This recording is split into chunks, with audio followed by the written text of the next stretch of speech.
Reka nongere mbaye ikaze abadukurikiye ku Murage Online TV. Uyu ni wa mwanya tuba tugiye kubagezaho amakuru aba yiriwe acicikana ku mbuga nkoranyambaga. Muri iki gitondo rero nta yindi nkuru yiriwe ikigo cy'igihugu cy'ubugenzacyaha cyabyise gisubiza umuryango uharanira uburenganzira bwa muntu cyangwa se Human Rights Watch ku bijyanye no gukora iperereza bisesuye ku rupfu rwa Kizito mihigo.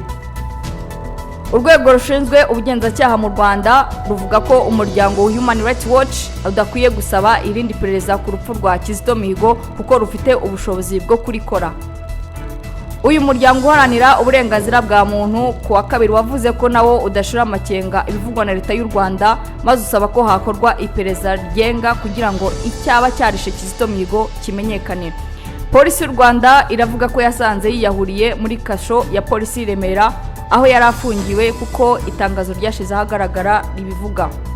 Ku ngingo ryesabwe na Human Rights Watch, umuvugizi wa RIB Marie Michel Umuhoza yabwiye BBC ko u Rwanda ari igihugu cyigenga gifite ubushobozi bwo gukora iperereza. Avuga ko atumva akamaro k'iperereza ryigenga.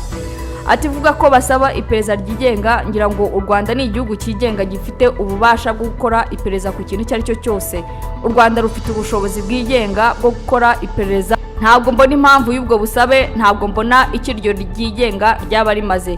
Ku ngingo y'icyo iperereza rimaze kugeraho, Michel Umuhoza yavuze ko iperereza mu Rwanda rikorwa mu ibanga kandi atazi igihe rizarangirira. Twabitsa ko kandi umuhanzi Kizito mihigo yafunzwe azira icyaha cyo gushaka gutoroka igihugu aciye mu nzira zitemewe n'amategeko ashaka kujya kwihuza n'imitwe itavuga rumwe n'u Rwanda.